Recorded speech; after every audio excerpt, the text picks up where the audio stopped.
नमस्कार, मैं हूं रंजीत झा। आखिरकार नामी वकील कपिल सिब्बल ने जिस बात की आशंका प्रेस कॉन्फ्रेंस के जरिए जताई थी, वो बातें सच साबित हुई हैं। दरअसल आज एक और जहां झारखंड में चंपई सरकार का फ्लोर टेस्ट था, जिसमें वो पास हो गए क्योंकि उसे पास होने से कोई रोक भी नहीं सकता था, लेकिन दूसरी तरफ जहां मोदी सरकार की चल सकती है, वहां खेल होने की बात तो सामने आ ही गई है। कपिल सिब्बल ने एक प्रेस कॉन्फ्रेंस में साफ तौर पर कहा था कि जिस तरीके से सुप्रीम कोर्ट ने हेमंत सोरेन केस को सुनने से इनकार कर दिया, तो उन्हें हाईकोर्ट जाने को कहा गया है।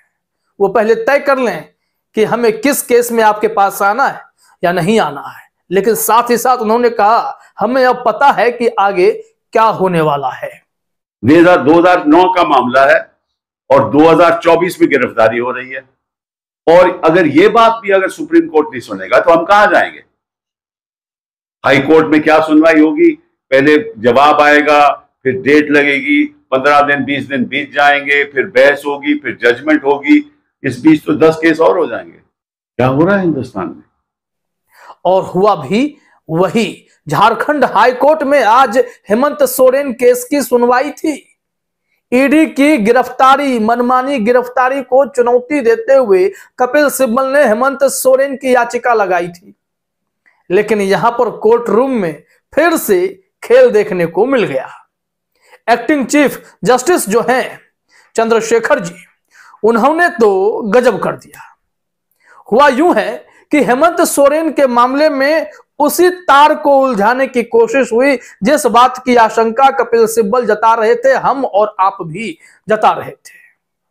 अब कोर्ट रूम में क्या हुआ है, पूरी बातें हम आपको बताते हैं, लेकिन पहले यह समझ लीजिए कि इस केस को लेकर जब सुप्रीम कोर्ट कपिल सिब्बल गए थे, तो वहां स्पेशल बेंच का गठन हुआ था और सीजेआई साहब ने खुद इस केस में दिलचस्पी ली। स्पेशल बेंच गठित करने के बाद जैसे ही अगले दिन सुनवाई शुरू ही होने वाली थी कि तमाम जज ने यह कह दिया कि हम इस केस की सुनवाई नहीं कर सकते हैं, आपको पहले हाईकोर्ट जाना होगा, उस प्रक्रिया से आइए। कपिल सिब्बल हैरान थे, परेशान थे कि यह क्या, जब आपको सुनवाई नहीं करनी थी तो आपने स्पेशल बेंच गठित क्यों की। खैर, अब यहां से हुआ क्या, कपिल सिब्बल ने कहा कि ईडी अब उलझाने की कोशिश करेगी। हमें पता है कि झारखंड हाई कोर्ट में और ईडी के बीच काफी समय बीतने वाला है, तब तक हेमंत सोरेन पर 10 केस और लाद दिए जाएंगे। हुआ भी यही है। देखिए, झारखंड हाईकोर्ट में जैसे ही इस मामले की सुनवाई शुरू हुई, तो कपिल सिब्बल को यह सारी बातें सुना दी गई कि आप तो पहले सुप्रीम कोर्ट गए थे और फिर झारखंड हाईकोर्ट में उससे पहले याचिका डाले हुए थे। अब उस याचिका को वापस करने की अनुमति भी आपने मांगी थी ना उस वक्त, ताकि सुप्रीम कोर्ट में सुनवाई हो सके, लेकिन सुप्रीम कोर्ट तो सुनवाई की ही नहीं। सुप्रीम कोर्ट ने कहा कि आप अर्जेंट याचिका फिर जाकर हाई कोर्ट में लगा दीजिए। तो एक्टिंग चीफ जस्टिस ने कहा कि अब पहले आपकी पुरानी याचिका वापस लेने की हम अनुमति दे रहे हैं, और इस दरमियान 12 फरवरी तक हम केस की कोई सुनवाई नहीं करेंगे। और उस बीच में ईडी ने हमारे पास एक याचिका लगाई है कि हमने हेमंत सोरेन के मामले में जो पिटीशन दायर की है उसमें कुछ संशोधन करना चाहते हैं, कुछ ऐड करना चाहते हैं, ताकि इस केस को और लंबा खींचा जा सके। तुरंत जज साहब ने कहा ईडी को तो यह मौका मिलना ही चाहिए कि जाइए अपनी याचिका में संशोधन कर लीजिए। तो जिस बात की आशंका कपिल सिब्बल जता रहे थे, वो सच साबित होने लगी है। हम अभी आपको कोर्ट रूम में अक्षरशः जो बातें घटित हुई हैं वो बताने जा रहे हैं। जरा देखिए, अपने स्क्रीन पर लिखा हुआ है कि Jharkhand high court to hear Hemant Soren's plea challenging ED arrest on February 12। मतलब कि अब 12 फरवरी को इस मामले में हेमंत सोरेन के केस में सुनवाई होगी, जिसमें ईडी के द्वारा की गई गिरफ्तारी को चुनौती दी गई है। लाइव लॉ ने लिखा है कि 12 फरवरी तक मामला स्थगित करते हुए कार्यवाहक मुख्य न्यायाधीश यानी एक्टिंग चीफ जस्टिस चंद्रशेखर और न्यायमूर्ति राजेश कुमार की खंडपीठ ने सोरेन को याचिका वापस लेने की मांग करने वाला अपना आवेदन वापस लेने की अनुमति दी है और ईडी को 9 फरवरी तक याचिका में संशोधन के लिए दायर आवेदन पर अपना जवाब दाखिल करने को कहा है। अब ऐसे में ईडी को मौका मिला है कि वो अपनी याचिकाओं में जो मर्जी हो जोड़ दे और फिर कोर्ट को उलझाने की कोशिश करे, और ईडी ऐसा करने में माहिर है। आप दिल्ली में केस देखते हैं, संजय सिंह हो या मनीष सिसोदिया हो, इन दोनों को कैसे ईडी महीनों से उलझाए हुए है और ये लोग सलाखों के पीछे कैद हैं।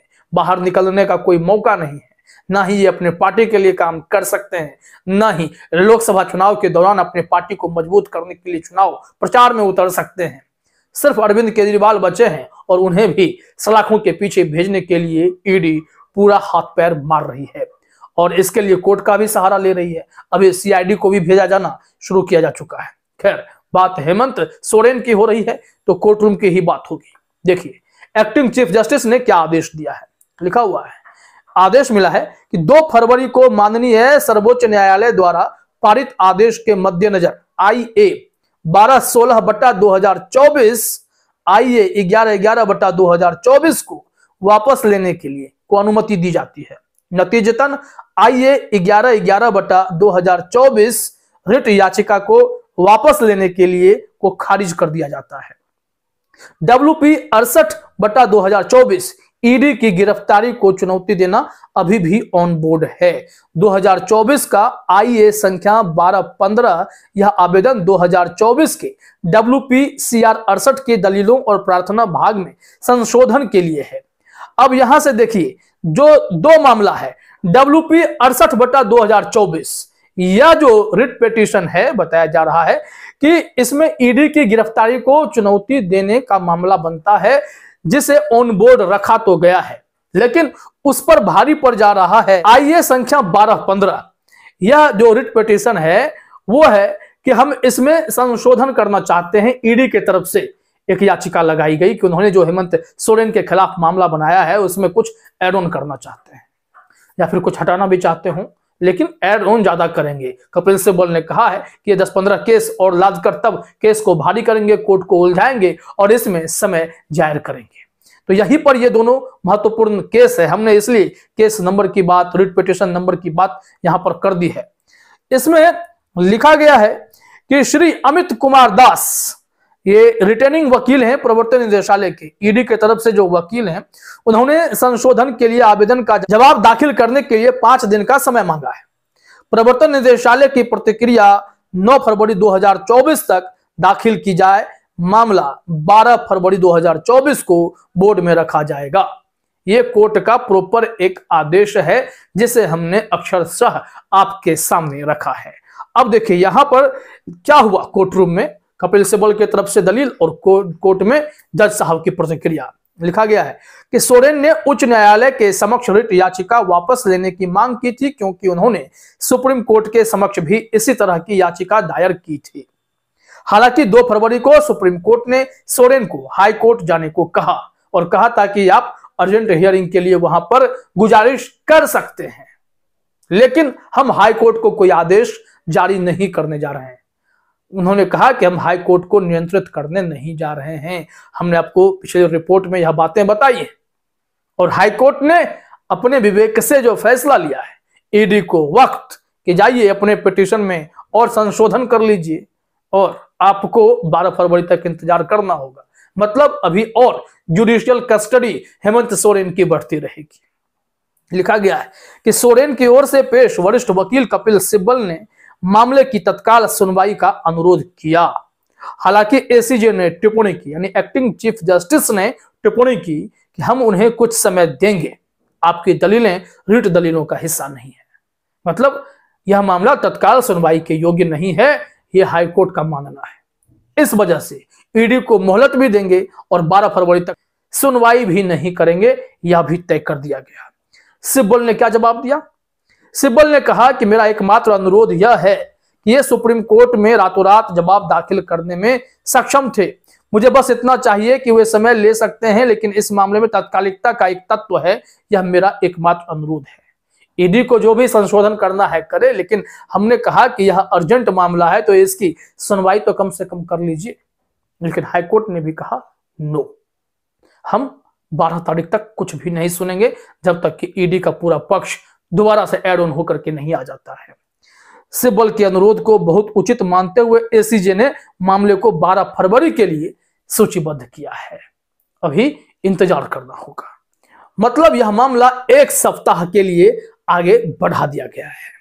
वहीं दूसरी तरफ अगर देखा जाए तो पूरी कोशिश हुई थी कि कैसे झारखंड में इस हेमंत सोरेन के बाद चंपई सोरेन की सरकार बनने ही ना दिया जाए, इस सरकार को फ्लोर टेस्ट में भी पास ना होने दिया जाए। लेकिन विपक्ष ने एकजुटता दिखाई और झारखंड में 47 वोट पक्ष में पड़े हैं। चंपई सोरेन की सरकार बन गई है। हेमंत सोरेन ने विधानसभा में खुले तौर पर यह आरोप लगाया कि मेरी गिरफ्तारी की साजिश किसी और ने नहीं, राजभवन ने रची थी। और उन्होंने एक तरीके से सीधे तौर पर राज्यपाल पर गंभीर आरोप लगा दिए हैं। और सदन में ऑन रिकॉर्ड हेमंत सोरेन ने यह बात कह के हड़कंप तो मचा ही दिया है। खैर, पूरा देश इस वक्त जानता है कि जांच एजेंसियों के दुरुपयोग के सहारे मोदी सरकार इस सत्ता में बने रहना चाहती है और जहां उनकी सरकार नहीं है वहां पर ईडी को ताकतवर कर देती है और ईडी वहां एकदम से परेशान करने का कोई मौका छोड़ते नहीं है। खैर, इस बार झारखंड में सरकार गिराने का दांव तो उल्टा हो गया। भले उन्होंने मुख्यमंत्री बदलवा दिए, लेकिन हेमंत सोरेन की पार्टी की सरकार है और वही बुजुर्ग आदिवासी व्यक्ति चंपई सोरेन आदिवासियों के हितों की रक्षा के लिए झारखंड सरकार की बागडोर अपने हाथ में बखूबी थाम ली है। फिलहाल इस वीडियो में इतना ही। आप सभी का हमसे जुड़ने के लिए बहुत बहुत धन्यवाद।